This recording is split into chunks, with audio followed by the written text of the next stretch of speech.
I do. Hey everybody, welcome to the Growing with Fishes podcast. I'm Steve. Good answer.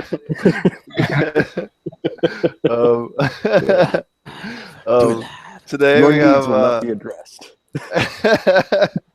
so that was like the funniest time intro to the show we've ever had. Here, man, I just fucked it up too. No, Leave it to it's me. all good. It's all good. You just made it better than it's ever been, man. Right? It's like almost as good as Marty. Like the first 5 or 10 episodes, every time I had to start by Marty, it would start with like Marty's bong bubbling. It was funny. So hey, I'm not used to video, man. Why don't we all show off what we're smoking, man? I'd like to see what you guys are smoking. my camera's busted, but they can. Right.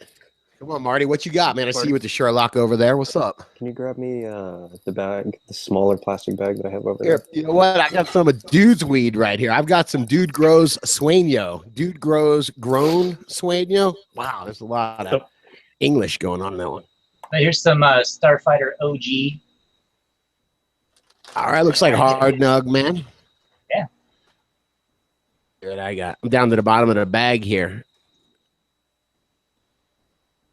He does do a beautiful job, man. Oh yeah.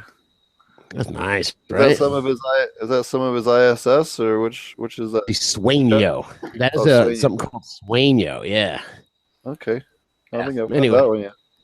And I got Some fish a weed? couple days until I start smoking again because I'm just starting up a new job. I'll know for sure if I'm getting tested on Monday, but I got a little of Monet Afganimal right here from In-House Genetics. I'm just waiting to get going with. Yeah. Oh, yeah. That looks fucking stinky. I did it. This is fantastic. Wow. Beautiful. Can't All right, man, wait I'll to get on this. So we do the Growing with Fishes podcast every week. We manually on aquaponic and cannabis topics. This week we have Scottie Real and Fish Ganja Guy, although I think Fish Ganja Guy is going to be more of a regular thing like Marty and I going forward. Ahoy. Scotty. Yeah, for those of you guys that don't know, Scotty is from the owner of Recharge, and he also runs the Dude Grows show over there at Dude Grows. So if you guys haven't checked it out, definitely go check it out. I think you guys have the largest or longest podcast in terms of number of episodes and hours of anybody now, I think, if memory serves me right, which is really awesome. I remember back when you guys got started, back when I still lived in Colorado. It was awesome all those years ago. Not just that, but the remember that, consistency too, as far as their releases compared to everybody else. That's what really brings people back. Yeah, they're not. It's a lot of like fun us doing who this skip stuff, week. man, and learning all this stuff. So why not do it every day? Yeah, they're not assholes like us who skip weeks. You know what, though? Come on. It's getting hard. It's hard to be consistent. So you guys have a big cup coming up. Do you want to talk about that and tell us a little bit about what's been going on at Dude Grows? You guys have revamped your website. You guys have all kinds of cool stuff going on over there. Yeah, man. I mean, I don't want to hog the podcast, but we are doing a cool event. I think we're going to cap it at 50 strains, and I just want to taste everybody's weed, everybody's cannabis. Yeah, right there. I think I'll be tasting Fish Ganja Guy's cannabis, man. Maybe that bud right there. But the idea is we all talk about this. It really is an art. You know, it's definitely some science, but there's definitely a lot of art in it. And your personality absolutely comes through in these in these plants, and I don't know, it's just a real joy to just check out how everybody's doing it, and in a smokable form. Yeah, but that is 4/15, April 15th. It's the Saturday night before 420. And we're going to be hanging out at Cultivated Synergy in Denver, smoking a ton. We're going to be judging. Shit, if you guys got time, I'd like to run the judging by you. We'll bullshit about it. Because, man, how do you judge 50 strains in one night, right? You can't. Maybe Yeah. that's not And then are you guys limited to just flower? Are you guys also doing concentrates? Do you have different categories? What is I'm going to ignore it this year, man. I think 2017 is the year that we stop ignoring concentrates.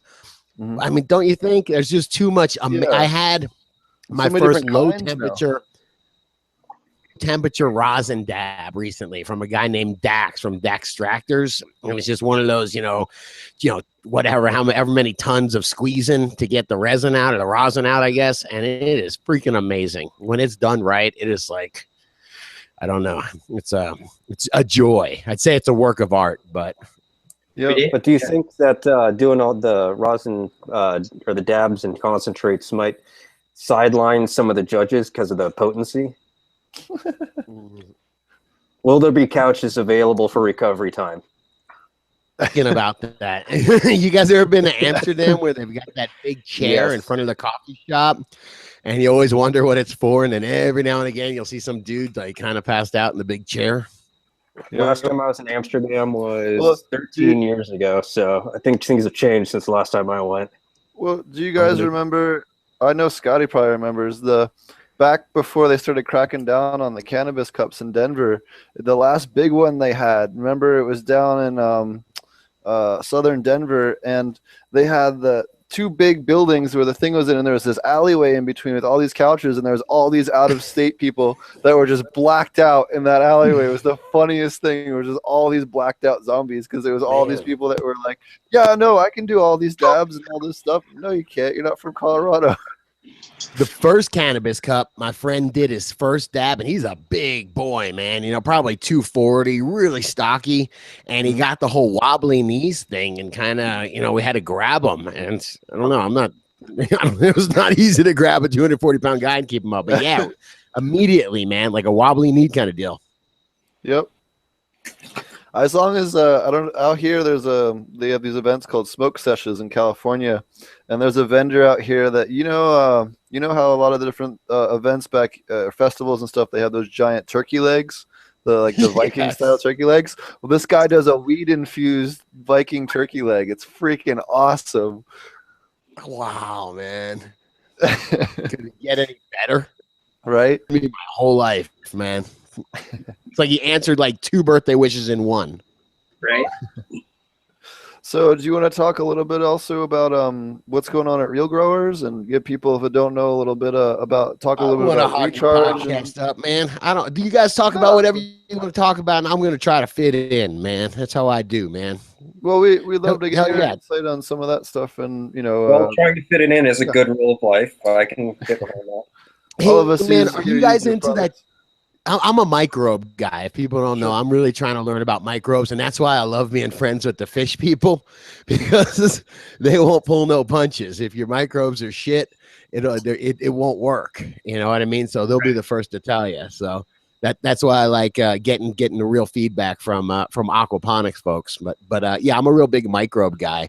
I have a product called Recharge, and just try to learn as much as I can about soil microbes along with these guys. So it's pretty fun. Man, hey, have you guys into that, like Hidden Half of Nature? Have you guys gotten that book, the David Montgomery book? You guys into that guy at all? I haven't gotten that one. No. I have the what is it? Teaming with microbes and teaming with. Yeah. I'm tripping on all that information. I'm starting to really freak out. Like in that Teaming with Microbes book, he talks about going to the Epcot Center and seeing all this fancy hydroponic shit back in the 90s. And looking at these sad ass plants, man, that were just like getting like a fraction of what they needed. It looked like malnourished, kids or something. And I just been really tripping on that point lately, man. I'm sure you guys are into it with, because aquaponics is a nutrient dense program. But I'm really into trying to load up as much nutrition into my soil and into my food and into my cannabis as I can. I think that's got to be where the terpenes and flavors come from.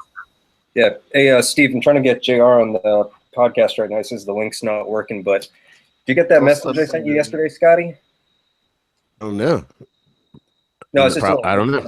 That I was thinking about. It was, why is it we pay more money for food that has less chemicals and less money for food that has more chemicals?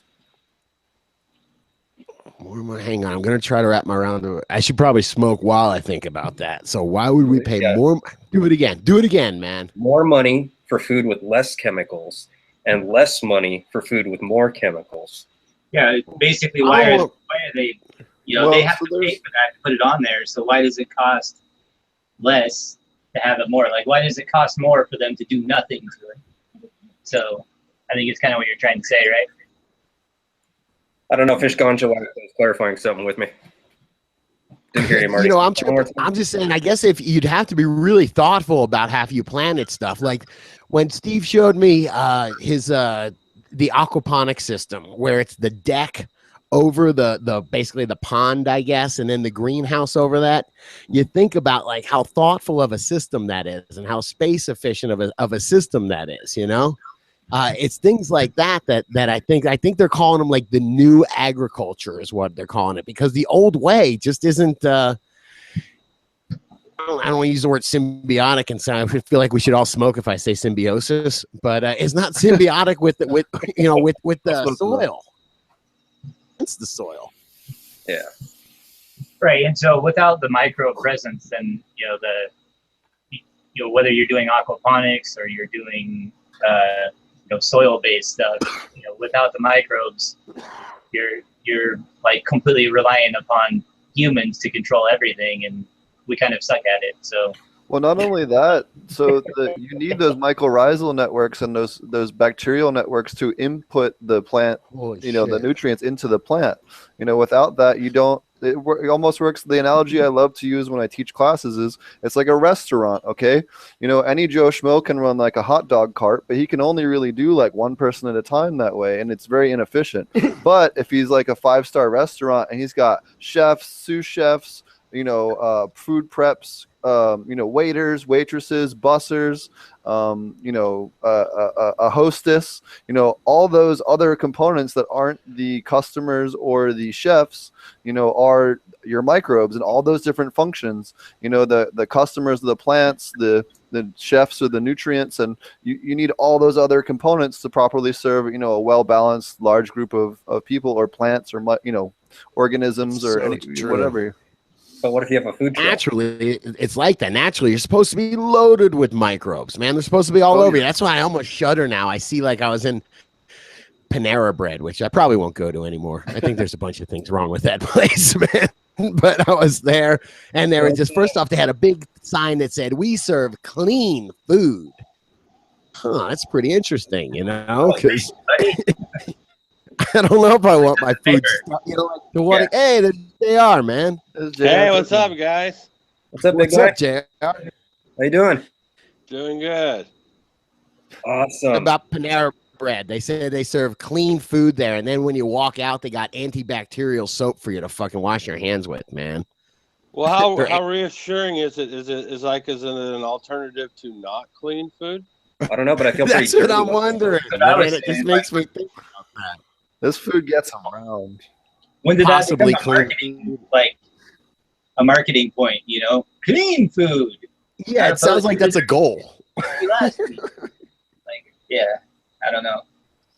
That's kind of sad. I can try to turn this bitch around and see my no-till bed. My no-till bed is going fucking nuts. I don't know what to do with it, man. Sure. You want to talk about that a little bit? Do you want to talk a little bit about no-till for those that don't know about it? We haven't really had anyone mention it, talk about it much. Hey, give me a sec. I'm going to see if I can turn this biatch around and get a little bit better view. It's kind of lame with the green screen. Sure. Hey, Scotty. Question for Yes, you sir. real quick. Since you're getting into no-till and you've got us fish farmers right here, since we garden without actually tilling soil, are we technically no-till gardeners? Yeah, I'm moving around. I tell you what, let me stew on that for a little bit, man. Man, you got the thinking questions, homie. Hey, my question for you, Scotty, are you noticing that the way you water, how often you water is different? I am hempy. I'm totally hempy. I'm believing in this hempy. That's I'm gonna try to show you guys around. I'm gonna fire up. Give me like a minute, man. I'm gonna bail out for a second. I'm gonna fire the 630 up. I'm gonna move some shit out of the way, and I want to show because I do have some weird shit going, and I do have a little space for an aquaponics. I want to show you guys a little 100-gallon reservoir I got for aquaponics. I'm thinking it over, man. That's why why I'm buddying up to you guys, man. I think after you smoke some of Fish Ganja guy's stuff, you'll like it. The finish on it is just so good. Got a feeling. All right, hang loose, guys. Give me a second. Yep. So welcome, JR. You haven't had a chance to talk talk to you much. We'll switch gears for a second while he's getting straightened out. Do you want to tell us a little bit about what you do and your involvement with both DGC and how you got into cannabis? Sure. I've been into cannabis since I was in high school back in the 80s, and I started cultivating my first plant I ever grew was my junior year of high school. So it's sophomore, summer, junior year, and I planted my first plant back then, and fell in love with the idea of growing. And one of my best friends, his dad was an indoor grower, and his weed was outstanding. I mean, I was fortunate enough that when I grew up, I was at the age to where the commercial bud wasn't really popular. If you didn't have killer green bud, then your shit wasn't even out there. And so I was lucky enough to grow up during that era of indoor, which, in our country is pretty rare for that time back then. And so watching him, I went into his room when the lights were out, and he whole plant hung everything and bucked all his fan leaves off. And I opened the door, and it looked like a silver thaw. It was just some of the most beautiful weed I've ever seen. And ever since then, I've had the desire to grow cannabis. And when I I'm a below the knee amputee. When I lost my leg, it changed for me. It wasn't just this recreational thing that I did once in a while to get high. It became a medicine to me. So that totally changed my whole approach in the way that I viewed cannabis. And now I'm really excited to start looking at some alternatives to the bottle and this soil situation that I'm in all the time, because as a below the knee amputee, it would be a lot easier for me to drain water, say, and fill up water than it would be to carry in bags and bags of soil. But on the other side of that, I'm the kind of guy who has to see it work for others before I'm going to throw away, what I'm doing and jump on, you know what I mean, all in. That's one of the reasons I was telling you before that I want to try and get you into. I'm curious about aquaponics, and I would definitely into it a little, because you don't have to deal with those huge bags of soil anymore. You just have hydrogen for you once, and you're good. Yeah, I mean, that seems attractive to me, that part of it. I wonder how you can regulate and spoon feed certain nutrients at certain times when you're dealing with fish, though. That was my biggest question. Go ahead, Steve. That's why we use a method called dual root zone planting, which allows us a shallow soil layer in the top, 40 to 50%.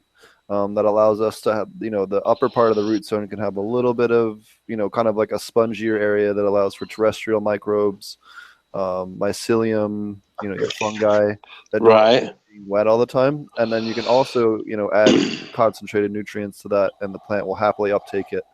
You guys see that? It's the same. I do. It looks beautiful. So I just transplanted this one. So it just got put in here. But that's basically what he's talking about. So inside of this pot right here, there's still media filled up to here. So the soil doesn't start till above this, so it doesn't ever get wet, and the roots grow down through. And if you want to top dress something, then you can feed it into the top, and it doesn't get all the way down into the system. Wild. That's amazing. And so, setup wise, how often, are you rechanging all your hydrogen and all that kind of stuff? So you can reuse the hydrogen and pretty much indefinitely. Basically, it'll break down over time. The biggest thing that breaks it up is freezing it. But the best way to, what I do is I have like a diamond graded piece of metal with a little frame around it, and I just take it. What I do is once I harvest the plants, I let them sit out and dry out for like 2 weeks, and then the soil layer all, dries out completely. And then I can basically just pull that soil layer right off the top, between the burlap at the bottom and the soil on top. I can pull that soil layer right off.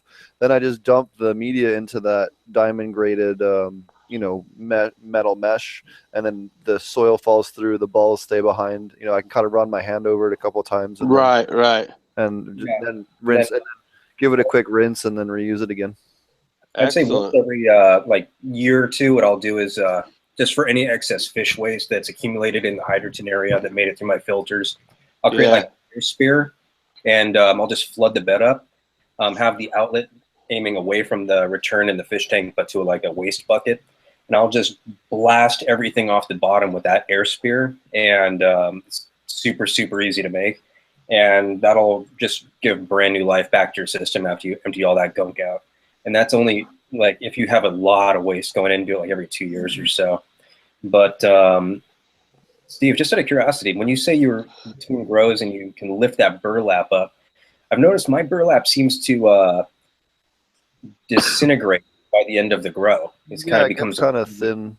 Oil. Yeah. I buy the U-line. You can get it through U-line. You can get a 12-foot wide roll, and I use them in the 5-gallon buckets, and or 5-gallon pots, and it works great. The U-line burlap. I usually just go with the stuff over at the nursery. Maybe that's where I'm screwing up.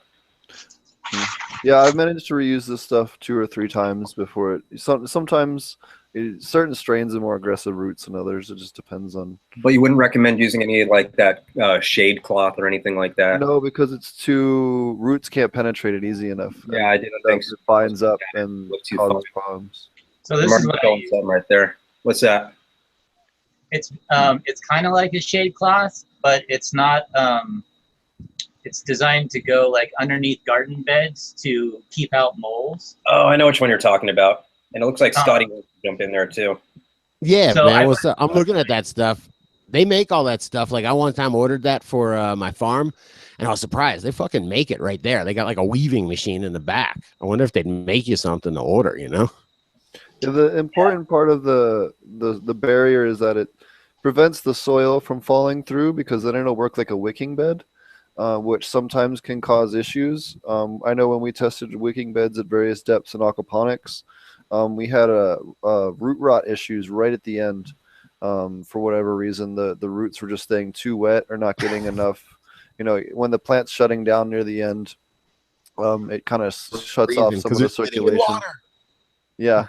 So we had some issues with that. So I haven't had a successful wicking bed run. The plants kick ass though, up until maybe about 3 to 4 weeks before harvest, and then the whole thing droops. It sucks. To tell me that would have been was before I made 2 wicking beds. Well, no, hempy buckets, you seem to be having good luck with them. I'm just telling you about, and here's the other one, was that when we did that, it was with the smart pots, not plastic line pots. With plastic line, you're going to get if you're doing any amount of flood and drain, or if you're, do the pumps kick on and circulate and then shut back off, or? Sure. Is that how it works? On mine, you're asking me? Yes. No, Or mine's is it completely constantly on? passive. Oh, so it's just no circulation at all? Yep. So it's more like a sip. It Like is a complete such a sip, great absolutely. Yeah. It's right over there. I opened the thing so you can see it. It's just that big plastic. It's a half of a plastic tank, like a 300-gallon plastic tank. Last time I saw him. It looks super dense. Crazy. It would be a good lesson in how to take something that's growing into the lights and chill it the fuck out, though. I can definitely take those and chill them out with some little creative pruning. I'm not pruning, rather, staking, rather. Yeah, I was gonna say there's You got there, brother. that blew my mind. I saw you do like a full like hula hoop loop with one of your branches, tying that shit off. Yeah, man, makes little Christmas trees that go up them if they're doing well. Little strong enough. Little bondage for your ladies, as I like to say. I like that, man. I have a whole video on before and after on that stuff, and that's what I had it titled, was aquaponic cannabis bondage. Nice. Yeah, isn't there nothing sadder than going into your buddy's house? He's all excited. He's like, you got to see my plants. They're growing awesome. They're huge. And they're like 6 foot into the lights, single stalk. Do you want to talk? 3 nodes total. Do you want to tell us about your grow there since you got the thing open? You want to tell us and show us around a little? Yeah, man. Let me see if I got a little. Can you guys? You know what? I don't have too much ear space, man. Man, every time Almost. I keep thinking you're putting a drill motor to your face. What's that? Every time you use that vaporizer, I keep thinking you're putting a drill motor to your face. It's weird. It's like the Black & Decker colors, right? Right. It looks like some kind of weird caulking gun or something. Man, I don't know what the hell you guys can see or not. Man. Let me try to take a look. I can see a bright white light. Yeah, I see the white room. We got about 3 or 4 feet on the left of the yellowish room. Man, I tell you what, I'm going to take the earpiece out. I'll give you a tour, I guess, man. Let me see what I can do if I can click this and get. There we go. A little bit better of a spot here. All right, I can see a little better. Pull this out of the way. Right there is the no-till bed, man. It's just a 300-gallon tank that's been just sawed laterally, I guess you would say, been sawed in half. Yeah. I think I got 5 plants in there, and they're pretty beasty. Yeah, I've been trimming them. I don't know if you guys can see. I've been having fun. Yeah, I don't have it on. The one is a 600 watt HPS that's lit up, and then on the other side is a grow mouse light. Man, I wish I could show you guys. He made it for me. He made the plate for me, and it says Real DGC 8 and has the grow mouse symbol on it. It's fucking bad as shit, man. That is tight. I didn't even know if this stuff would work. I just took basically a bunch of minerals and not really a bunch of minerals, actually. I took some minerals, meaning like rock dust and stuff like that. And then I took a bunch of nutrients, I did stuff like crab and crustacean meal and stuff because I know that stuff that the recharge and the microbes and the trichoderma love to eat.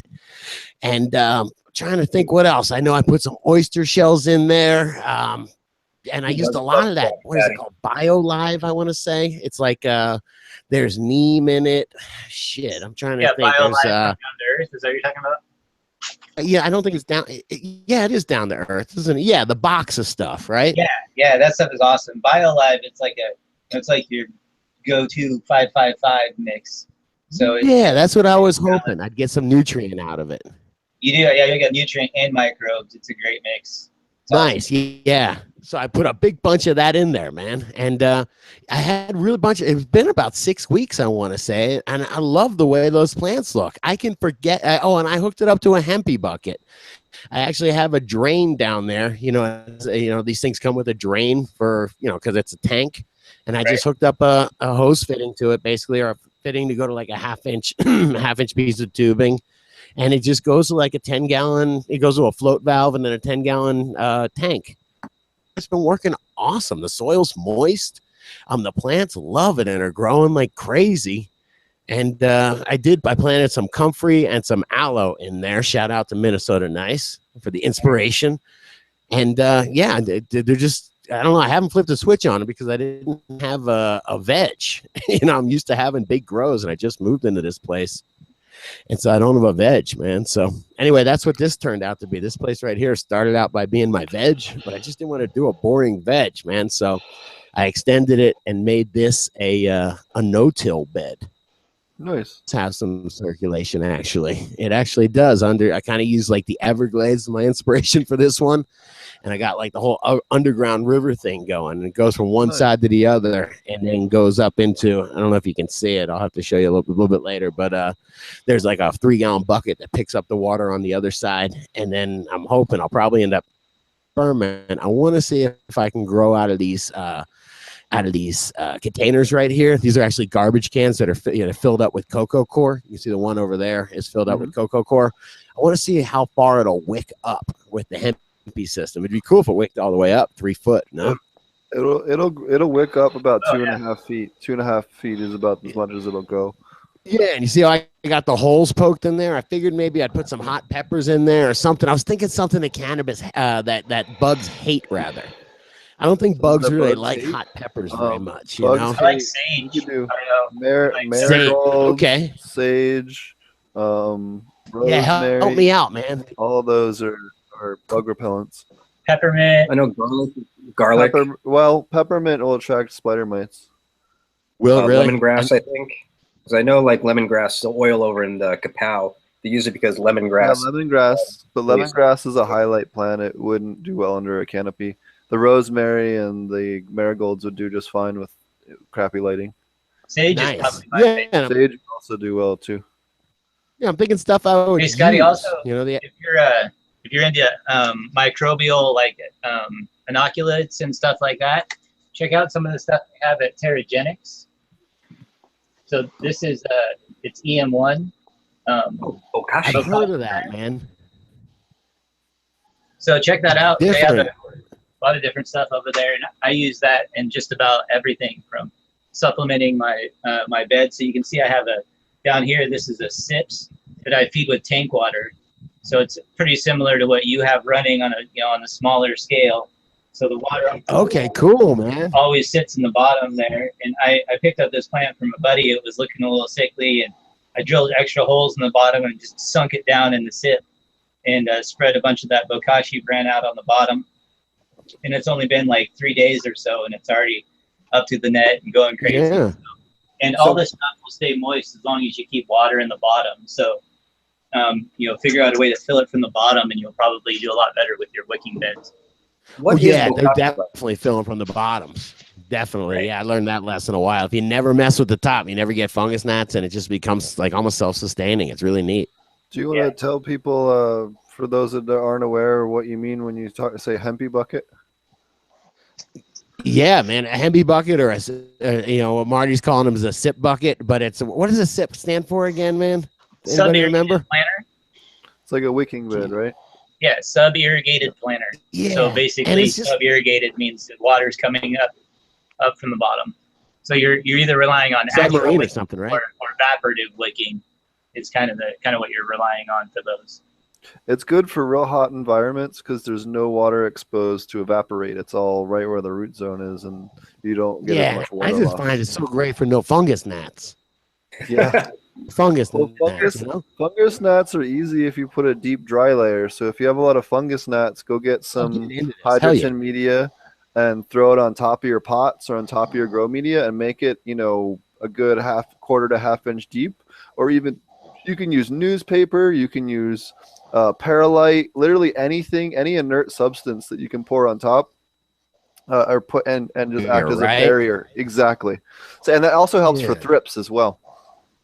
I personally find the best prevention for fungus gnats is not buying roots organics. Well, hands down, the best way to get rid of them, though, and any kind of root insect or any kind of soil-borne insect is beneficial nematodes. Nothing works better as like a nuclear bomb to set off in your room than beneficial nematodes. If you ever get root aphids, I used to be terrified. I used to, have to throw everything out. And ever since I started using the beneficial nematodes, I can have a plant that's pretty far infested. We had it in the showroom when I worked at the aquaponics source. We had real bad root aphids that infested the whole showroom, and we used is that why you moved? Not exactly. And I ended up being able to eradicate, right? And after about a week and a half, 2 weeks, we put of us putting a bag of nematodes in every single grow bed. We managed to completely eradicate them. The nematodes had replicated and infected all the root aphids and all the eggs and all the nymphs and wiped them all out. Dude, I'm glad I showed up just for that, man. You're telling me we have a cure for root aphids? Dude, any kind root mites, dude. I'm so not even afraid of them anymore. For those that don't know, beneficial nematodes are a little tiny parasite. They attack over 250 different species of insects. They're great for fleas. If you have a cat or dog, you get fleas in the yard. You can sprinkle it around the yard. It'll kill any of them that laid eggs or the adults that are still lurking around your house. You can put it in the carpet. and it'll keep your house clean if you have a flea or bed bugs. You can also use them for. But in the garden, they work really good. You put them in the soil, and they also will work really well in hydroton, like flood and drain beds, as long as they're getting good gas exchange. They can live aquatically, most of them anyway. And they will completely annihilate any root bug or root aphid issue you have. You just introduce, it comes in a bag on like a granular, almost like an oatmeal type stuff, and you sprinkle a little bit in each of your pots, and you water it in, and it'll introduce them to the root zone, and they'll basically go in, they'll infect the eggs, the nymphs, and the adults, so they get them in all life stages because they're a parasite, and they'll kill them, and they'll keep replicating. So if the worse your outbreak is, the faster they work once they start breeding, because they have a high food source. Them and beneficial wasps are extremely efficient once, if you have a bigger outbreak, especially in larger grows, like large commercial grows or greenhouses. And you think it matters where you get your bugs from? It does, because I've tried nematodes that I got from my shop, and I don't really have a microscope to check them out to make sure they're working right, but I feel like I get it, and it comes in a little sponge thing, in an envelope, and I do it in the water, and I don't really feel like I know if I did it right. So if you have them, introduce them directly to the plant roots. I do. Okay, yeah, that works better than just putting them in the reservoir. But we've had really, really good luck with that, curing multiple different species a couple of different times.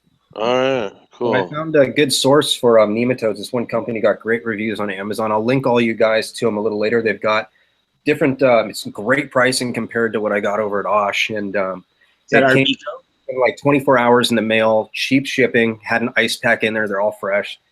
And is that like 5 pounds. Which one? Arbico or AR? Arbico. Yeah, I heard of those guys. Arbico. Yeah, Arbico is the company I've been using.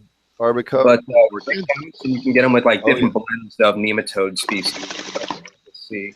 Yeah, I would say like the 3 beneficial bugs that I go for, like if I would rate them, I would say number 1 would definitely be nematodes, and then like a mixture of predator mites. Like I'll go with the triple threat, because there's lots of different kinds of mites, obviously, but just like there's different kinds of predator mites. So and what's that? The Persimmilus, the Californicus, and I can't remember the other one. The Andersoni.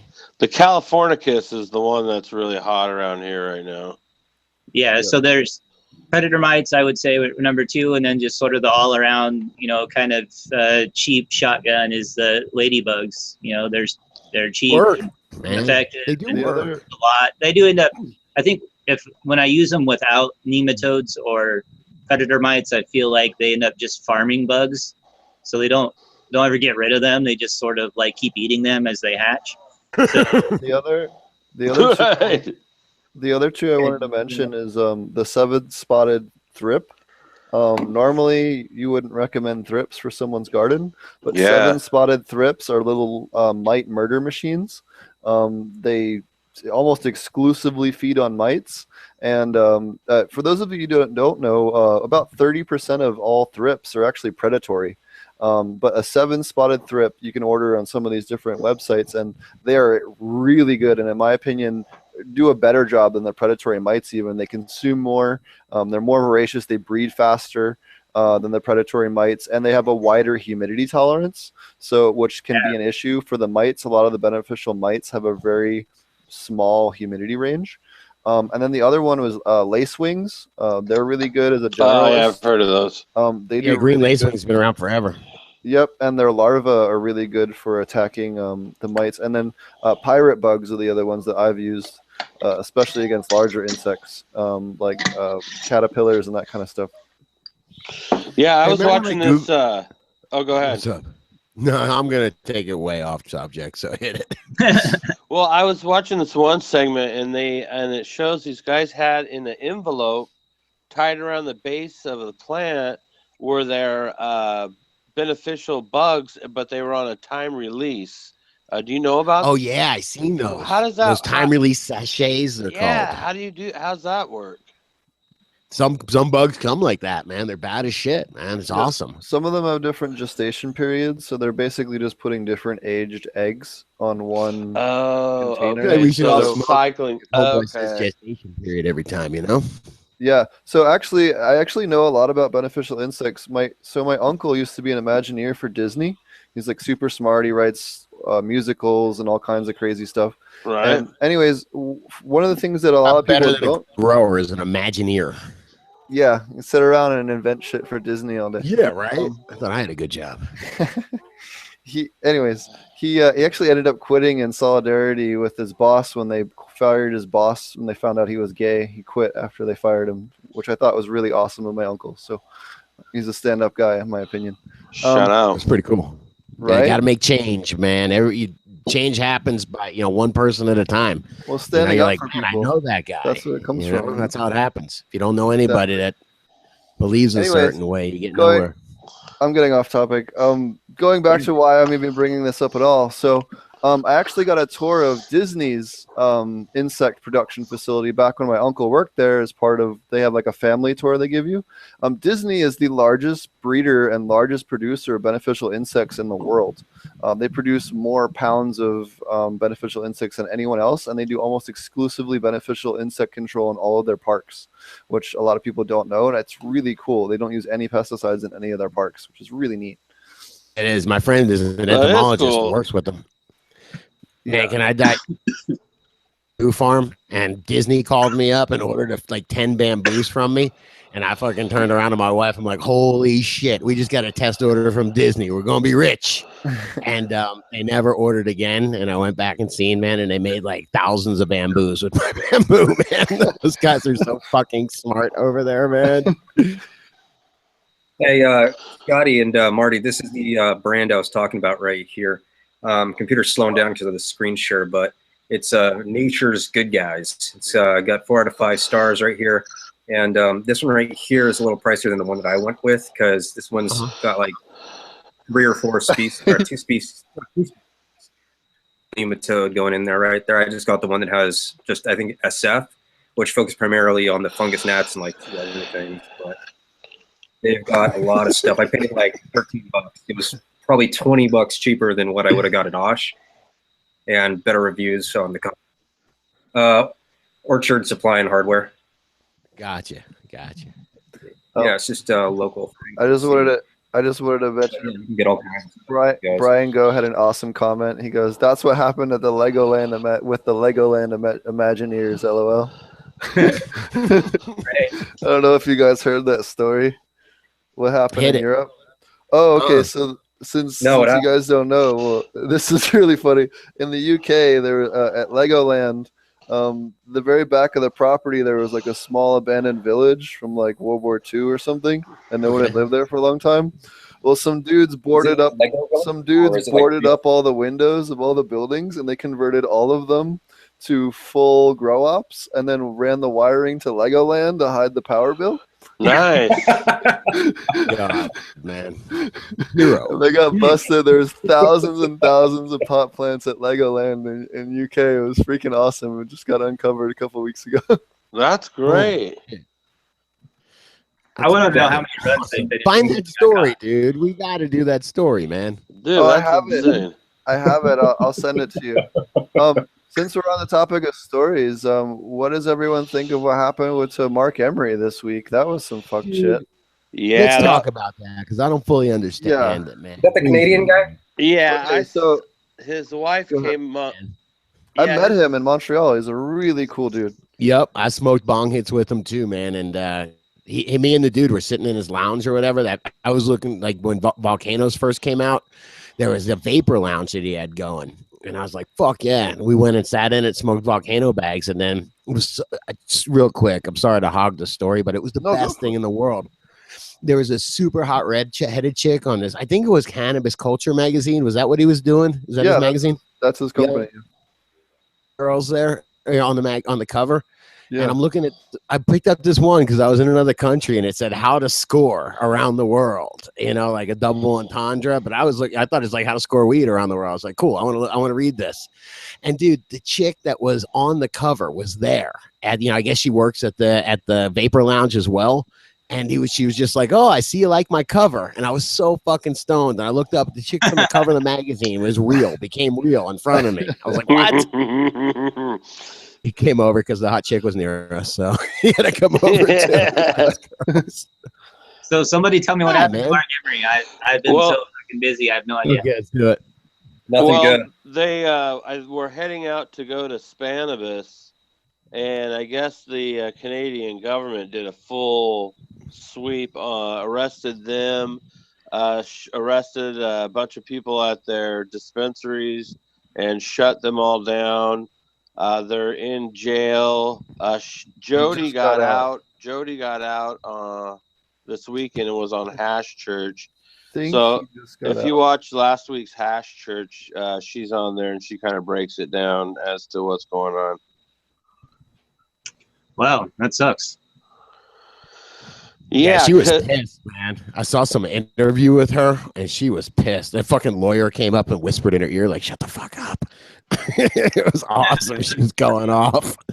Yeah. Well, they're facing some pretty serious charges. So what is the deal? They were running dispensaries? Is that what's going on? Yeah, they have several dispensaries that they've been running, and they have the magazine, but they also have an activism side of things that they're also part of. And Mark, the Bubble Man from Hash Church, he's been friends of theirs for a while, and he said that Mark has been taking care of the cannabis community in that area for quite a long time. He's the guy who fronts up the money so that dudes could go set up somewhere and start growing cannabis. And he was always kind of that kind of guy who was always putting his money out there and trying to support the community that way. They like to call those guys kingpins in court. Yeah, totally. Totally. Not cool.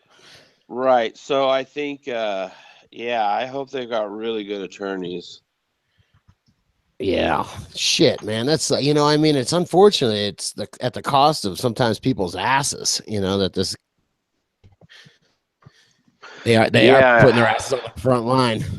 Right, and I feel like with our current political situation, I'm a little concerned about that for, guys like us who put our neck out there.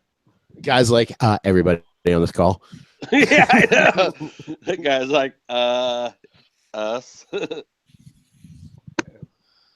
Yeah, but yeah, that sucks. I mean, and especially for Canada because they've been trending towards total legalization for a while. That and they're projecting on doing that. So just makes you wonder why they're going after somebody like that. Well, it seems like the new guy, Trudeau. Yeah, what's the deal? Trudeau, yeah, Justin Trudeau switching to concentrates now, man. It's getting serious. He says that he wants to do legalization, but he's not really moving, and he's like the person who's in charge of dealing with it is also the person who used to be in charge of busting it. So I mean, he's made some moves that are kind of like not settling well with the cannabis community up there. Yeah, that's what I thought was fucked up, man. The action saying. I was just saying real quick that Jody Emery was saying that the people that are put in charge are having legalization go forward, but the people they're putting in charge are like the fucking cops and shit. You know what I mean? It's like the same people that were completely opposed to it now somehow got control of it. Yeah. It's fucked. Yeah. That really freaked me out when I heard that. Right. I mean, what do you do with that? I mean, you just got to be, trudging forward on your front, knowing that this asshole is constantly going to be trying to knock you down at every step you take. That's what me and who was it, man? We were talking. I was talking today, and God damn it, I can only think of his real name. And we were talking today, and a Jester, and we were talking about so hard of his name. I can't remember what we're talking about. All right, I'm putting the fucking dad break. About the douchebags that fucking you see like you know, not like more like Philip Morris and the way they market cigarettes and the way they do it in a real like slick douchey way. And you wonder how long it's going to be. How long can you hold them off until they show up in the, at cannabis? Wanting if I can take that and have Joe Camel for cannabis and, right. Give you a free backpack with Marlboros. That kind of crap, Hey, man, I love my Marlboro kayak that I got from my brother. I got to be honest with you, for hustling, those big Marlboro fucking red, like Team Marlboro bags were the best. You could put like 18 fucking fluffy pounds in one of those things, man. Well, my brother was a rep for those guys. Allegedly. My brother was allegedly, yeah. Yeah, really. My brother was a rep for those. My brother was a rep for those guys, and he used to give us all those points because he would fill the machines from the carton, and the carton would have all the points on there. Dude, I had fucking Marlboro. I had Marlboro shit. Tons of it. It was ridiculous. The fucking kayak. No, I still have the kayak, man. That's awesome, man. That's awesome. I know. I was actually had a friend of mine that was up at a seminar. Actually, I won't even say where, but saw a Philip Morris representative talking about how they were planning to switch to the cannabis market. And, really? Different things. They don't see that money. No, dude, money's green is green. They don't care. They can grow it and sell it, and you can smoke it. They're fine. They don't care. Well, you know what? I should be. Yeah, I'm right. I'm just wondering how long it's going to take the cartels to figure out how to take all their crappy weed and turn it into concentrates. Well, look at what they're doing now at Colombia. Colombia right now is having a huge cannabis boom now that the FARC war is over because they eased up restrictions on cannabis and cocaine and again in Colombia, and now the production's going through the roof. Huh. Interesting. And cannabis, that's okay. Cocaine, that's okay. That's okay. I seen something today. Go ahead. Really quick, Dewey Mr. Jeff has a really good Facebook. He does a lot of good Facebook posts, and one of them was one of these Belgian companies. I can't remember. Belgian pharmaceutical company got busted for selling 2 million ephedrine pills, which is like the starter material for crystal meth. Oh yeah, over to like some Mexican drug lord for like $12 million or something, and they were like, it's cool. Yeah, they were literally sending like tons of pills over to them, man. Yeah. Dirty that shit is, man. Oh, man, and they ordered. Yeah, and see, so they put all those restrictions here in the United States on Sudafed and stuff and stopped a lot of the home manufacturing. And so the Mexican cartels, they've made a relationship with China, and they're ordering that shit by, like you said, by the 55-gallon drum barrels. Yeah, it's crazy. And they're manufacturing, I think it's hundreds of pounds of meth a day. Man. Yeah, and that's just so fucked up. Well, what happened I was watching this on one of those law channels. I don't remember what it was, but anyways, they said that the Asian cartels created this really pure super meth that they called it. This like really super meth. And so I would just call it super meth if I was them, man. Right. So then they super meth. They sold the way to make it to the Mexican cartels because the Mexican cartels could get access to all the chemicals that they could no longer get access to in the United States. So then the Asians had also access to all the shipping ports all up and down the West and East Coast. So they went in bed with the cartels, and now the cartels are doing all the manufacturing, and the Asian cartels are kind of controlling all the ports, and they're just funneling massive amounts of this really super high-grade meth that they're making for super dirt cheap. Well, at least it's high grade now, Yeah, and at least it's cheap too, man. I like that, man. You guys are so fucking positive. I love you guys, man. Price down, Not about quality that. up, you know? Fuck yeah, man. Fuck yeah. All right, guys. I think I got to bail. I'm actually supposed to be cooking artichokes with my wife, and it's veggie night, man. All But, right. But the longer you wait, the more chances are it'll be done by the time you get there. They take an hour, man. So I told her I was going to go kill some time and hang out with my friends, man. But I think I pushed it to the limit. Yes, sir. I got one quick question for you. Is there a Dude Grows Facebook group? I don't know if there's a group. I think there's a page, man. I think there's just a Facebook page. Okay. Oh, something about the DGC Cup we didn't mention earlier. Yes. That's an invite-only event, correct?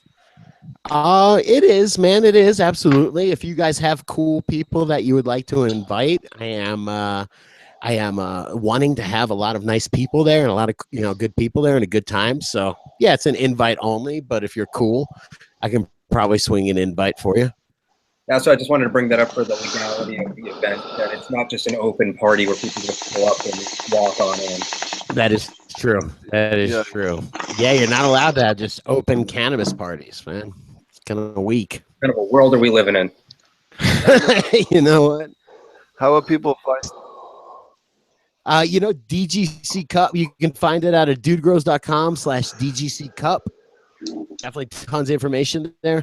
If there's all the information you need is right there. In April 15th, it's gonna be a good time. Definitely. Sounds good. I know JR's going. No, I'm there. Fish is going.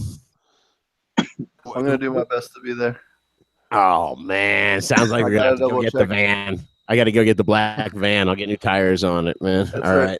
Fish ganja guys man. Come kidnap me. Well, man, you gotta go. I heard there's gonna be punch and pie. We gotta be there. Yeah, and I tell you what, man. Did you guys hear? I don't know if you heard this morning's show, but Moby Dill was on, and hey, he sounded like he was taking it so fucking serious, man.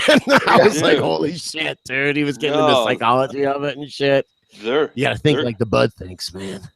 Man, I'm telling you, that was a great show today, Scotty. I really thought that was good. You guys covered some good shit, and I'm glad you got them to talk about what lighting they were using, because I could tell by their shit that it wasn't just that it wasn't just high pressure sodium. I knew they were using some kind of ceramics or either white light, man, that bright white. I knew it because I've been watching Moby Dill's Instagram pictures, and dude, you can tell by looking at it. You can tell it's insane. Sure is good looking. Yeah, I'm into that ceramic metal halide. I really am. I'm almost more into it than I am LED. Yeah, you guys see the 630 over there? I'll try to show it. Let me see. Is that where I'm putting your aquaponic grow garden? Oh no, the aquaponics is going up here, man. Let's go to the machine, man. Right there, I got the 100-gallon tank. Nice. So I was just thinking about doing something, maybe putting that at ground level and just putting something in there and mess with it, have some fun with it. I don't know. Dude, is that? Yeah, I never go under 100 gallons, but a 100-gallon tank with just like a 5-gallon bucket for a little solids filter. Dude, that's perfect. Interesting, man. We might have to mess with it. It'd be kind of fun to get that bed rocking with some fish, man. Dude, I could do that in like a day for you, just taking the parts. Good. I'll see you. See you in a few weeks, man. All right, cool. Guys, I'm outie. Thank you so much for letting me hang out with you guys. Sorry I hijacked your show. Where can people find you and your podcast if they want to follow the Dude Grows and check you guys out? You know, man, you can just yell Dude Grows at your phone. It's 2017. I love it, man. I just yell Dude Grows. I say, okay, Google Dude Grows, man. And that seems to be enough these days, man. Oh my God, you ain't kidding, brother. You ain't kidding. I figure they're already watching me. It's okay.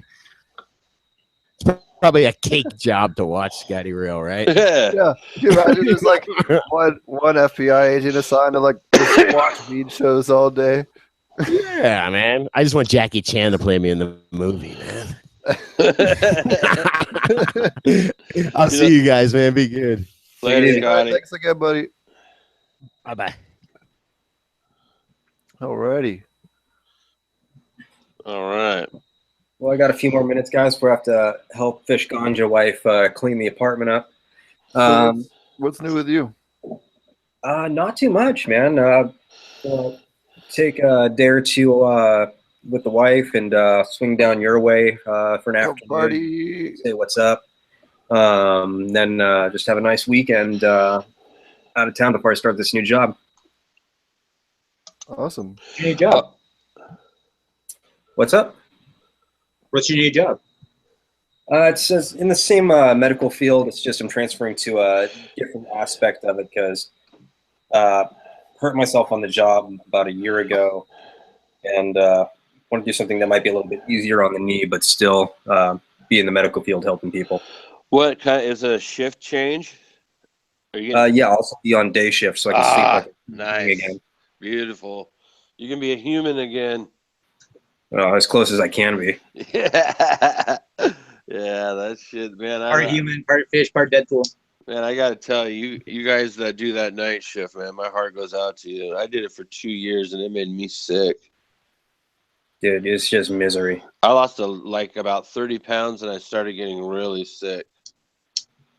Yeah, you don't do well on your days off, but it's cool, man. I'll still be able to get out there and really help a lot of people, so I'm happy about it. Hey, no, I mean, man, that's cool. You're gonna be doing days. That alone is just fantastic. Yeah, my wife's really happy about that too. But yeah, it's good, man. I'll be able to get back to a normal lifestyle and be able to get more over to my garden as I need to be. And of course, you told them that you do absolutely have to have this cup time off. Yes, I did. I explained that in the beginning. They said, no problem, just get us the date. So I was like, good, because I've got some family event out of town. That's right. You got family to see. My ganja family. Yeah. Yeah, I've got a crew event. But what's going on with you up in Oregon, JR? How's everything going, man? Everything's going good. Making a transition. Made a bunch of hash. That's been really good. I've been digging that. Made some bubble. Really nice. You talking about like from one grow to the next, or like housing, or something else? Well, I'm gonna scrap all my clones and start from seed, and I'm gonna do a seed project where I think I'm gonna do 2 or 3 seeds from each genetic company, and I'm gonna do one of the ones that you gave me, and I'm gonna do one of the ones that I got from my breeding project I did back in 2012 with a friend of mine. Okay. Well, and it's a OG. It's an original OG Kush, that SoCal OG Kush that was crossed with the coffee, and we call it the Folgers. Oh, the coffee from Northwestern Roots or whatever it is? No, this is coffee that's been around probably for at least 20, 30 years in the Northwest. So, it's been like U-Ban or Folgers or what? It's just always been called the coffee. I don't know what, and nobody really knows what its genetic lineage is either. We just know it's unique. All right. And I don't know if someone else has a new variety out that they're calling coffee, but this coffee is from. And the reason we chose it is because it's a early finisher, and around here in the Northwest, if you're not out of the ground by the first week of October, most of the time you're pretty screwed. Yeah. And then of the ones that I sent you, I've got probably like 5 or 6 phenotypes of the crystal cookies from in-house genetics I'm running right now. So if you hold off for maybe like a month or so on popping those, we'll be able to see kind of what they look like. Yeah, I'm excited to hear from you about that. I'm excited to tell you about it. But yeah, I definitely made sure to send you some of my heavier hitters, just because I know that for pain medication needs, you definitely need something that wasn't just a pussy strain. So, thanks, I appreciate that. I want to make sure I get you done right. Man, no, I really appreciate that. I really do. Yeah, that Do-Si Do by OGKB is the one that I'm really excited about too as well. That's going to be such fire. I really think hope it you have should a be good. keeper out of those three. Yeah, it should be good. There should be some good phenos there. I hope so. Well, guys, I got to get going, help clean up the household. JR, I will be seeing you soon. Marty, it was great talking to you. Steve, I'm assuming you're there somewhere, so I'll see you this weekend, brother. See you in the next 36 hours. Word. Later, guys. Bye, Fish. Thanks for joining us again. Everybody, check out his YouTube channel at Fish Ganja Guy on YouTube. Don't forget to subscribe. We got some cool stuff going on over there. And by we, that's just me, so the royal we. Later, guys. Later, Fish. So, Marty, what's been up with you? And then we'll switch to JR here. Whoa, fuck, a lot. Yeah. So I think the last time you guys were on the podcast, if you guys have following my channel, you know that the Platinum Girl Scout cookies seeds that I popped turned out to be herms. So ripped all those out and picked up some plants from a couple of buddies of mine. I just called them up and just sort of snagged up what they weren't really keen on at the moment. So like today I drove back. I mean, the whole back of my Prius was just like covered in plants. So and it's funny because we have the little mom on board sticker. Oh, good. So I took a picture of it. So, because mom on board, right? So anyway. You put trash bags over them like everybody else does. Trash bag over top. Trash bag. 100% legal. I have my car. They're all in veg. I drove through town at lunchtime. It's just don't get hassled. Fuck that. Let them hassle me. I'm totally legal. Anyway. So no, I drove through town like in rush hour traffic with like an entire back full of, like the whole window is just like nothing but leaves. So Nice. he totally hooked me up. I got like I think probably like 15 or so 1 gallon pots of just some plants I can kind of nurse back to health, and some strains that I've grown before that I like, and some that he grew outdoors that I had before. So the ones I picked up the other day to sort of replace that, the other ones I have and I'm building sips for, we can do this without looking up too much, are over here. And so 2 of these are Oregon Blackberry by Peach Frost, and one of them is what they call Jackhammer, which is Jack Frost by 9 Pound Hammer. Oh, interesting. So I picked those up, and then that was the other day. And then I also have Oregon Skunk clones that I put in this little sips down there. There you go. So that was the other day. And then today I picked up like another 15. So I got Grill Glue number 4, Sour Strawberry, Starfighter OG, Jaeger, which is this one right here. Trainwreck, Shishka Berry. That's just what I can remember off the top of my head. So I've been busy all the way up until the podcast, and we'll probably get back to work instead of saying fuck around with you guys. So I got a bunch of clones to work on. I got a bunch of clones to cut. I cut a bunch of clones while I was there, so they're all in the veg. I got to shoot a video on that and upload it later. I started a Patreon account, so that's kind of, for you guys don't know what that is, it's sort of like a sort of like a behind the scenes kind of thing where I do more how-to videos, like how to build the sips and step-by-step stuff. So that's at patreon.com/apmeds. You guys can check that out. Trying to get more content on there. Like I built a worm bin, shot a video on that, which I guess I could show you guys that. Sorry if I just blew out your speaker. So this is just a 2-bucket worm bin that I made.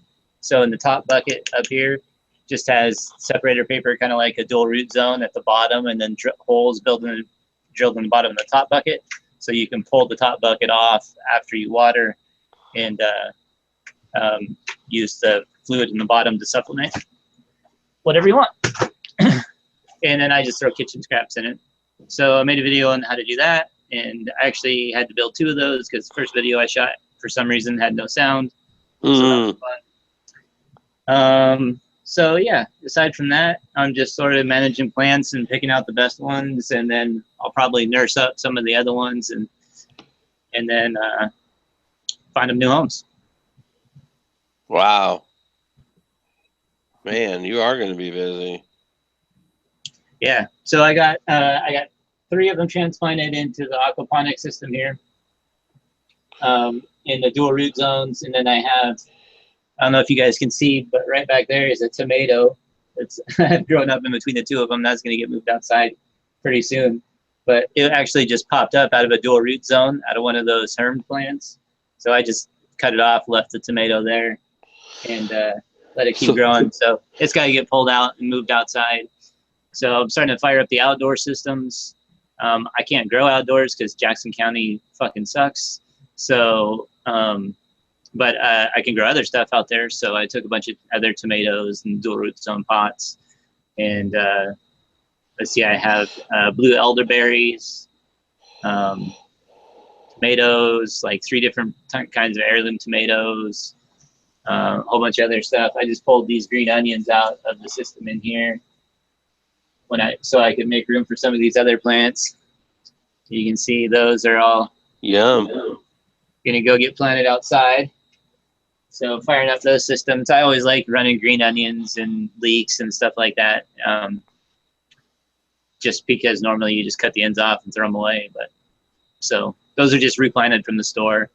And then, yeah, so I always have green onions around, and they're always good to just sort of soak up any nitrogen and stuff. So. So I have a question about that. How, like, when you're in your later weeks of flower, or even in your mid weeks of flower, and you really don't want nitrogen around that much, how do you control that with fish? Well, probably for the most part in aquaponics, it's, most of that is like sourced around your feeding. So a lot of times, when you're feeding your fish, that's what is sort of triggering the nitrogen cycle. So you feed the fish, they digest it and piss and shit it out.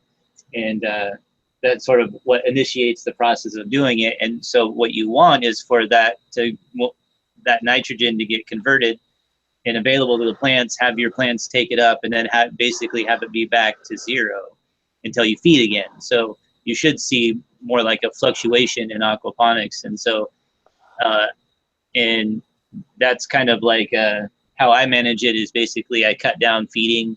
So, and at the beginning of flower, I cut it down to about half of what I normally do in veg.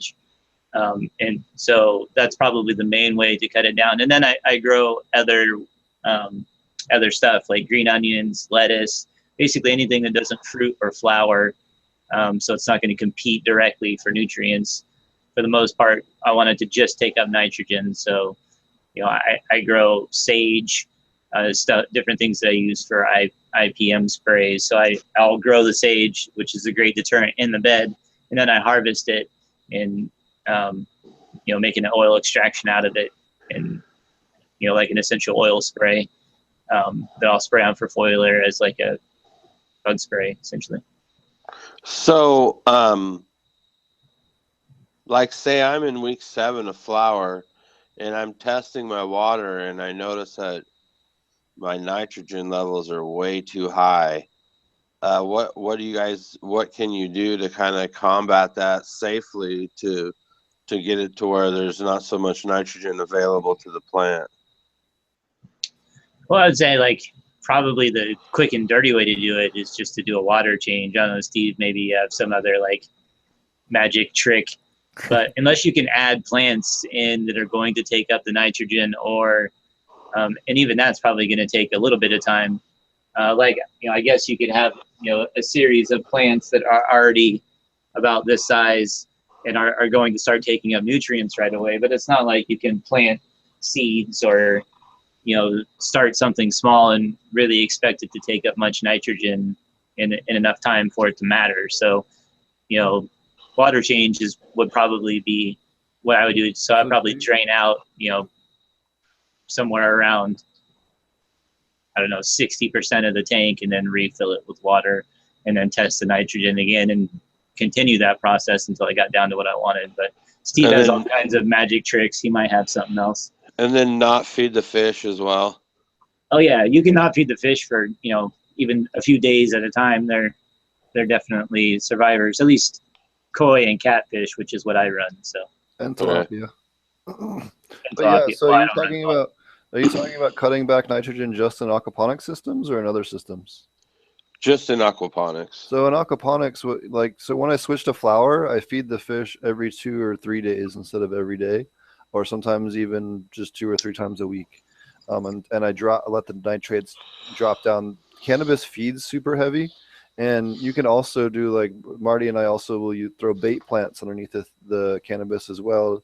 Lettuce, chamomile, something else that is easier for insects to attack, so that they have a better choice for that. But it also helps absorb nitrogen, because all of those simple plants like chamomile, watercress, lettuce, that kind of stuff uses lots of nitrogen and not much other nutrients. It's not a heavy flowering crop that's going to be pulling much PK from your system or much calcium or anything like that. So they're good for both pulling extra nitrogen, starting them a couple weeks before, maybe starting them right when you start your plants, and then putting transplanting when you switch to flower. But the other thing they serve as is a bellwether, so that if there is an insect in the garden, where it is in the garden, roughly how many population density, and they're being drawn off your girls, because it's an easier to digest plant. Cannabis isn't very easy to digest for them, because it has other resins and tars and other things that we like that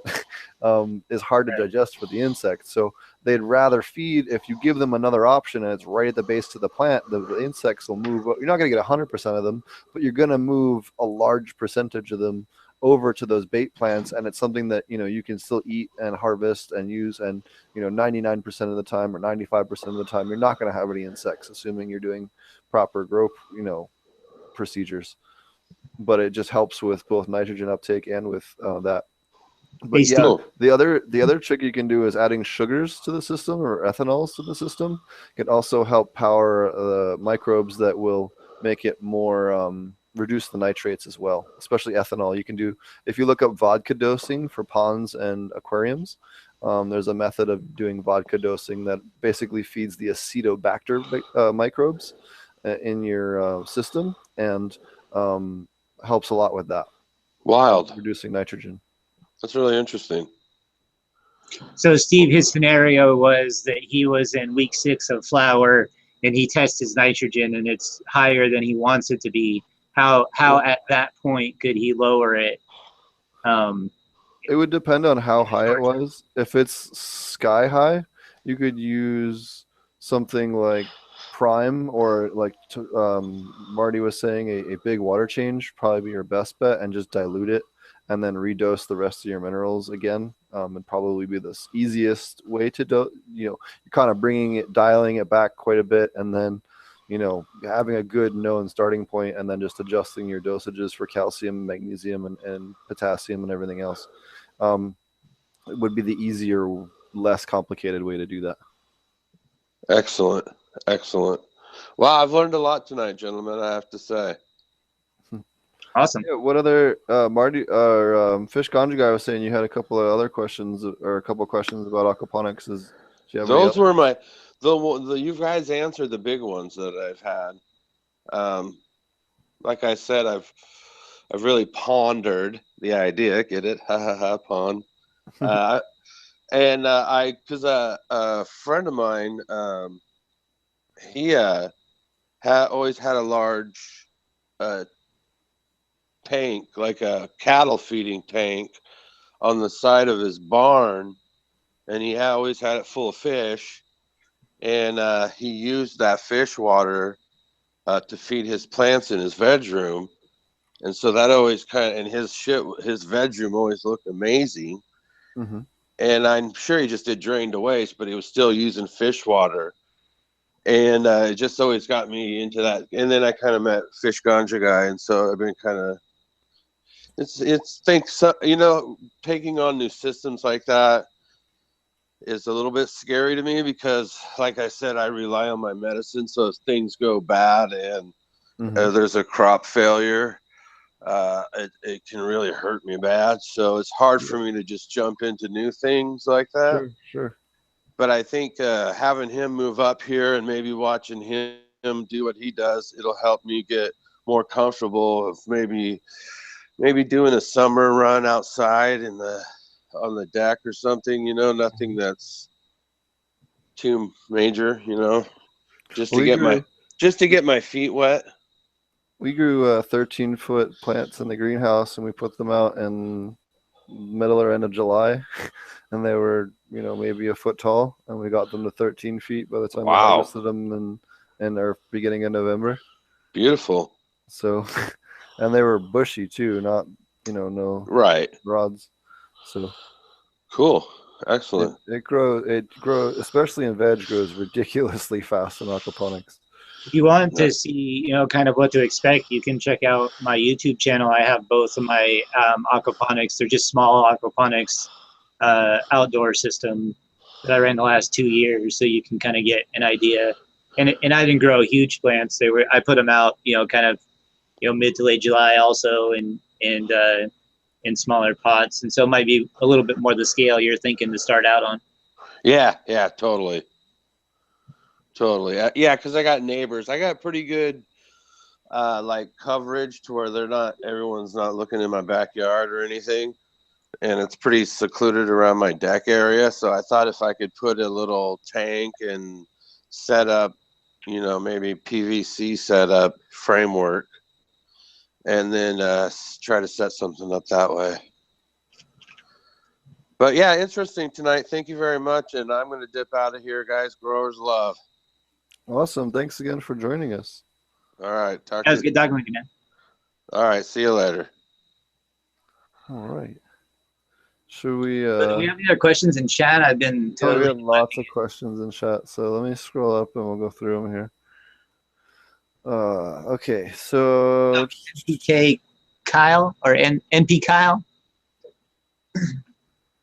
So Wo1 said, "I'm curious about commercial grow here in Michigan. How do we do a commercial garden in aquaponics? Generally, you do them in flood and drain with the pots, similar to the way you've seen, like in Marty's grow, is kind of how we've been traditionally doing it, and at least I've run all my commercial grows that I've set up." Okay, let me switch over here. I can't see my own camera at the moment. All right, so that's kind of what he's talking about. If you guys can see, I just have just a homemade tank and homemade bed sitting on top, and the beds fill up and drain on a siphon, just like in a normal aquaponic system. And then I have the dual root zone bed set up there. So there's a real good how-to video I have on my channel. It's one of the earlier videos I did, so you can check that out too if you're trying to learn a little bit more about that. What else do we have? Can you use seed sprout tea in aquaponics? Yes, you can use seed sprout tea. What is bokashi? Do you want to answer that one? What is bokashi? That's kind of, I mean, essentially it's like isn't it a Korean natural farming term? I have no idea. It's essentially a bran. So in this case, what I have here is a rice bran that has been soaked with beneficial microorganisms. So in this case, it's like lactobacillus. This is basic, and there's molasses in here. So, I mean, essentially it's just powdered labs. But I think bokashi is just the style of soaking bran and fermenting it with fermenting food waste with different types of bran. Is that slaughtering the definition of it, Steve? No, it's pretty accurate. It's using bran as like a media for microbial inoculants, I guess would be the best. Would you disagree with that? Yeah, I think that's probably right. And so basically it's almost like an activated tea where you have microbes and food and basically everything that you need for all of that. You just add water. So Let's see. you grow microgreens. Yeah, I grow microgreens all the time. I have some. You can't see them, but they're sprouting back there behind the tomato plant over there. And I just tore a bunch of them out and ate some with dinner. All right, so I can't really show you those, but I do run microgreens all the time, and they don't like consume a whole lot of nutrients. So like they might help fix your nitrogen a little bit, especially if you let them get a little bit bigger. And actually, if you look, you might be able to see back towards the very back those peas that are coming up back there. We normally eat those as pea greens, and then we just let a few of them. So just when they're real short, but we let a few of them start growing a little bit bigger to get some peas out of them. But you do have to be careful of legumes because they will release nitrogen when they start actually producing peas. So just be aware of that. But yeah, microgreens, I use them all the time. They're delicious. Yeah, the easiest way to do microgreens that I've found is to do them in trays, like your normal microgreen seed sprout trays, and then cut a whole bunch of holes in the bottom of it, so that you can sink it in a shallow water tray. And then what we did is we took like 2x4s and some plywood and built frames, and then screwed plywood to the bottom, and then put a Durascrim liner in it. And then we ran it was a corrugated acrylic plastic clear roofing you get from what the heck is it called, for like sheds and stuff like that. We put that in the bottom, and then we run it with a little tiny standpipe, and then we just run them constant flood with a little spray bar at the end, and it sprays water into that. The spray bar basically oxygenates it, and you can have passively large amounts of water flowing through at a slow rate through the roots, and it makes them, once they're sprouted, you move them in there and they grow, in about a week or so, 7 to 14 days, I would say, depending on what you're doing.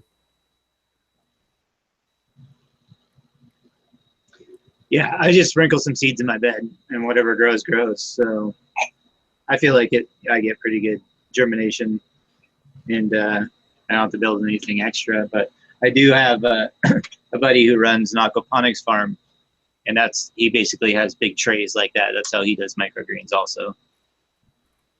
What was the next question? Oh, do we take questions on the podcast? Yes, we take questions on the podcast. I think that's where are we from? I am in Southern California and occasionally travel elsewhere.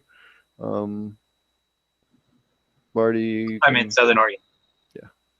So let's see what else. Do we all just grow weed, or do we also grow fruits and veggies? We all grow, well, as far as I'm aware, everyone that was on the show today grows fruits and veggies and cannabis. I grow food. Like I said, you can see that. I mean, we already talked about the peas and microgreens. I also have chard over here. I don't know if you can see it. I have some spinach, some other tomatoes, the green onions that I already showed you guys. I grow those a lot. On the other side, I have leeks. I have more tomatoes, lemon cucumbers, the elderberry bush, raspberries is going nuts on the front porch. One from last year, it like 3 weeks ago, it just fucking decided it was spring already, and it went nuts. And so it's already really extending out. I'm gonna have to start training it soon, so that's exciting. That was sarcastic, by the way. It's a lot of work. So the raspberry is pretty cool. What else do we have back there? I think I have a regular blueberry. Then I also have some no-till garden beds that I grew cannabis in last year, but I can't grow this year. So I'll be growing a lot more food out there. But even still, we grew corn, pumpkins, squash, eggplant, and pretty much all that is just watered with tank water. And did great. Alrighty. NPK Kyle says, aquaponics question. I was planning on constant height dual root zone setup, wondering if it was going to take a lot of air stones in order to achieve concentrations comparable to a flood and drain. No, well, my first question would be, why would you want to do a constant flood? It just is the diaphragm action of a flood and drain, pushing that extra air through that soil layer and providing fresh air to that root zone gives you a growth speed advantage. It makes your plants grow faster and makes the microbes, in that soil layer, replicate quicker because they have, better gas exchange. And then if you did want to try and do that, you'd have to have at least an air stone underneath each pot. I've actually tried that and side by sides with that, even when I had a flood and drain, and didn't really see much of a difference as far as yields or growth or anything like that. So you could try it, but again, I would just do a flood and drain bed, and you'll have better luck and better production out of the plant. Yeah, I agree. I would do flood and drain as opposed to constant height because of the oxygen issue with it. So that's, unless you're gonna, spend the money to do oxygen, I would agree. If you cut down on feed and keep the N down, how do you keep enough P for the rest of you get from feeding? When we use the dual root zone, we can top feed we can either put rock phosphorus in that soil layer, which is one of the things that I do, but then you could also still top feed with, phosphorus-based fertilizers if you want to, or compost tea that has, a phosphorus additive like monopotassium phosphate or rock phosphate or, triple phosphate, which is calcium monophosphate or phosphate monocalc. I think it's calcium monophosphate. Correct me if I'm wrong. Or no, monocalcium phosphate. I'm sorry. And I might have gotten that wrong. Anyways, it's just a little bit tired. It's okay. I do it all the time. But yeah, that's how you would adjust that. Also, Mammoth P helps a lot. I really like that product. Try to see. This one. That's what it looks like. Mammoth P. There we go. Microgreens. Would you like to explain more on your raspberries? I wanted to grow blueberries at some point. Sure. Do you want to talk about that, and then I'll talk about my experiences with those? Yeah. I've grown them for. Let's see. The raspberry. This is gonna be the third year, I think, for it, and the blueberry. I think it's gonna be the second year for it, and the second year for the elderberry. But it's probably more like its first year. I didn't really get a lot of attention the first year. I got it pretty late in the year, and it pretty much just shut down. So more like the second year. So I guess that's probably like where you source berries. I feel like makes a big difference. Like I didn't have really good luck with the ones from I think I got one from Lowe's or Home Depot or something like that, and I still have it. It does all right, but not as good as the ones I got that were just cuts from the co-op here locally. And those I feel like did a lot better. And I would set them up in the same way that I set up cannabis, which is in a dual root zone. Now my raspberry is not in a dual root zone right now. It's just in my outdoor system. So if you look on my YouTube channel, it's AP Meds, and then look for Front Porch Aquaponics. You can see what kind of system it's in. But it's a homemade bed like one of these, except for it's a lot longer and sits outside on my front porch. And we got raspberries on it, pretty consistently. I feel like just as much as we get them from the outdoor beds out back. So, and I just for that one, I just pour some worm tea in it probably twice a week. And the front porch system is just for food. It has, I think, 4 or 5 goldfish in it, and then twice a week, 2 to 3 times a week. I pour worm tea into it. And it's really not even tea. It's more just worm concentrate from my worm bin, I guess. And but I mean, it's a heavy feeder, a lot like, it does lytics. So like a larger dual root zone, where, you could feed stuff directly to the top, you'd probably get even more production out of it. But mine is just directly in the beds, and it's currently taking over a large portion of the bed, and spreading out. But it is doing quite well, and I feel like I get good production out of it just the way that it is. But it would probably be better for your heavier feeding plants to set up something like that if you're going to supplement. But even the last 2 times I've ran dual root zone in the indoor and my outdoor last year, I didn't supplement too much directly into the dual root zone layer. I pretty much just did worm tea anyway. I did top dress with some rock phosphate, and that's probably like the main one that I put in a dual root zone pretty regular. And usually I mix it in when I plant it and just let it uptake as opposed to top dress. But since I harvest most of my heavy feeders every year, they don't continue to grow. I'm sure I'd have to top dress eventually.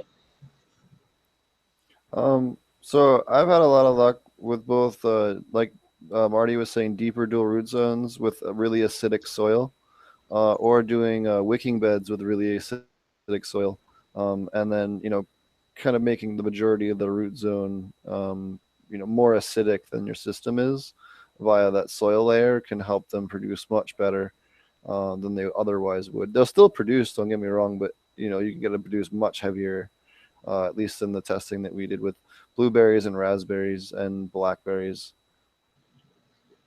The outdoor system does get more rainwater, and I don't know if that makes a difference, but I do feel like, or if it's just lighting, but I do feel like they produce better outside. But I have a feeling that has more to do with the sun than anything else.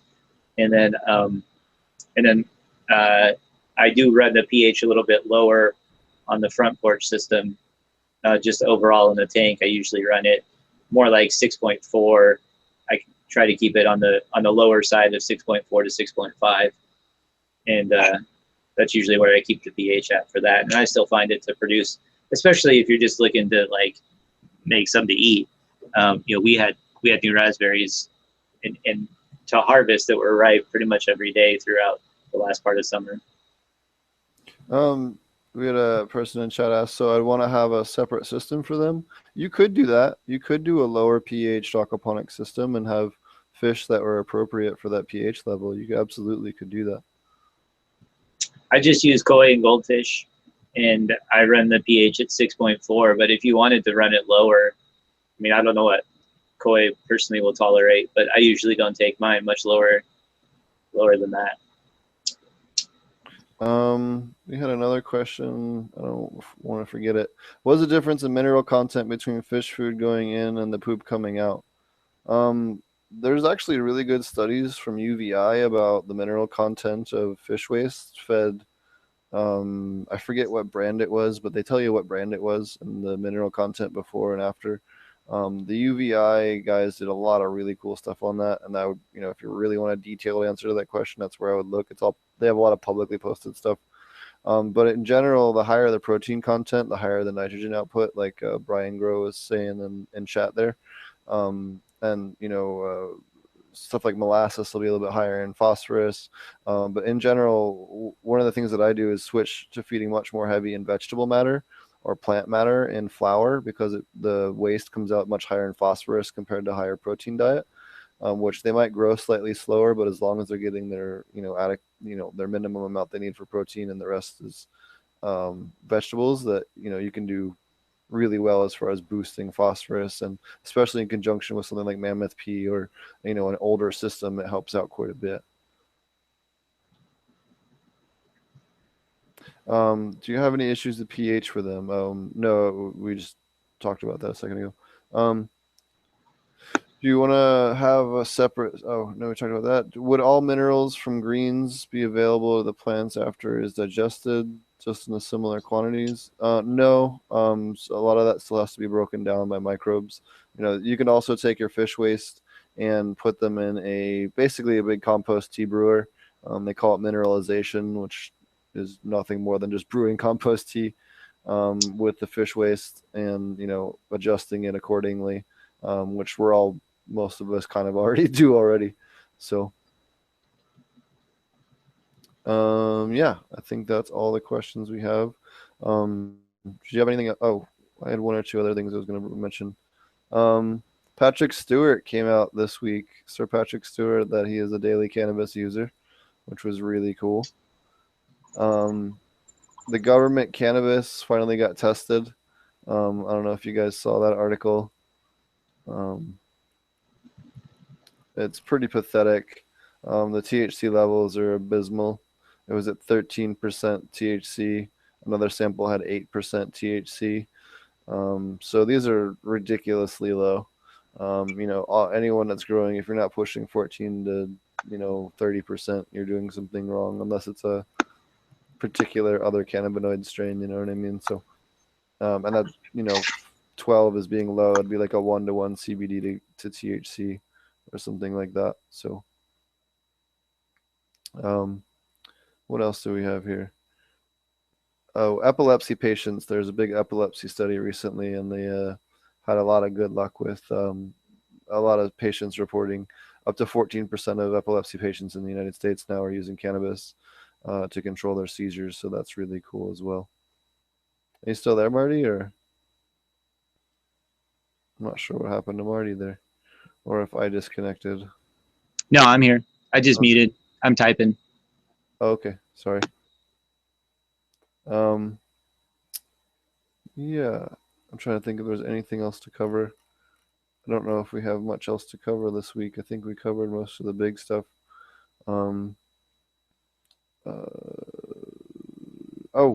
I did forget some stuff. Before I forget, be sure to check out True Aquaponics. They support the show. Well, they don't give us anything, but they're friends of the show. We buy a lot of stuff from them, and they're real cool dudes. Roger over there is a really great source of knowledge if you're looking for more just general aquaponics info. Go check out True Aquaponics Facebook group. And what else do we have? Ouroborosfarms.com. I teach the cannabis class and medicinal herb class out there. I'll be teaching next weekend out there the medicinal cannabis class. If you guys are looking for a 2-day intensive course at one of the bigger commercial facilities in the United States for aquaponics, they've been featured on PBS and stuff. Definitely check them out. They have a variety of different courses, from farm stuff and commercial classes to smaller stuff. And then trying to think what else. I think that's about it. I'm gonna have a series of videos out from Ouroboros here soon. Some cool video of some of the freshwater fairy shrimp in their system. Short video on their lettuce, their seed room. It's a couple of different cool stuff you guys might want to like, and a little video on commercial size filtration and some other stuff I think you guys will find interesting. So yeah, definitely look for that. They're going to be up every couple days on my channel, so that'll be cool. I'm going to try and post a lot more content this year, especially since we'll be building out a big farm up north here before too long. So we'll have a lot more content as far as grow content and video content for you guys going forward. Right on.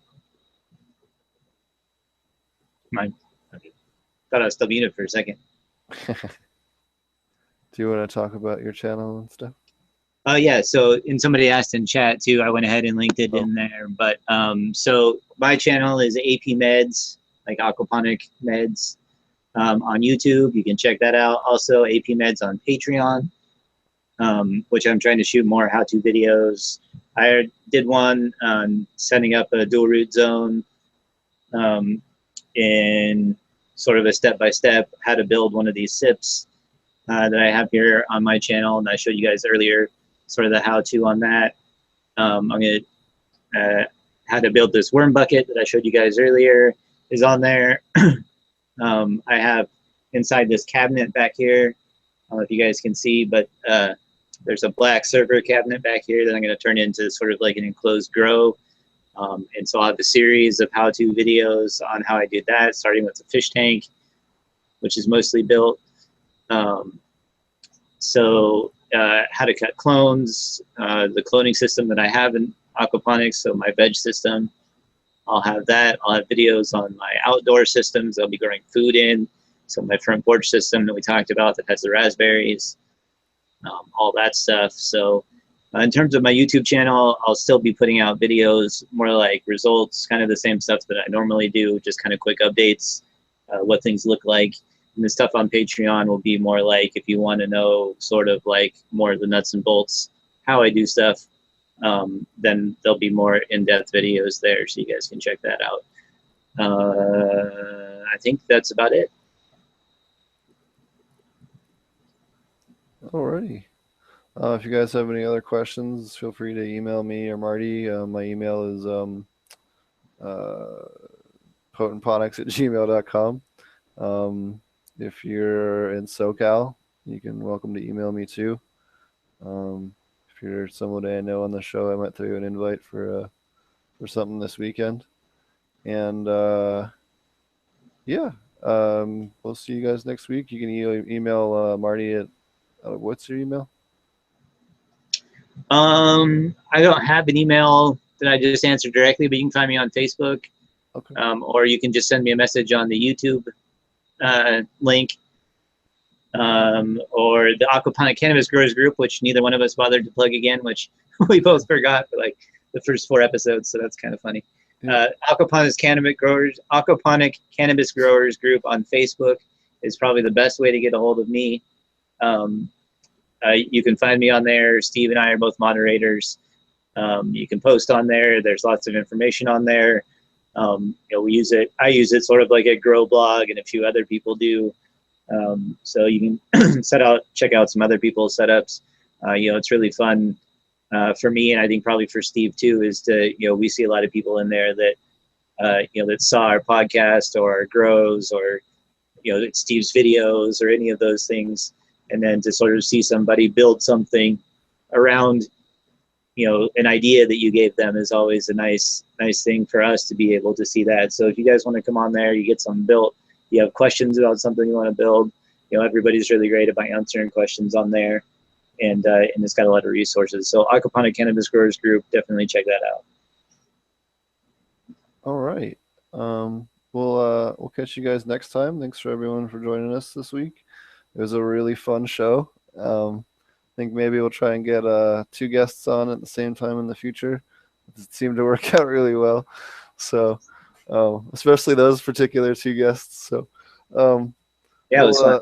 Yeah, it was a blast. So we'll try to do that more. I have a couple of cool guests that I'm talking to right now that I'm just trying to figure out which dates we can work with them. And before I forget, Adam, who was on the show before with Weed for Warriors, since he's been on the show, he's got some footage of some plants that he's got that he's been doing himself, and so we should have him back on the show also. And okay. I told him we'd try to work that out.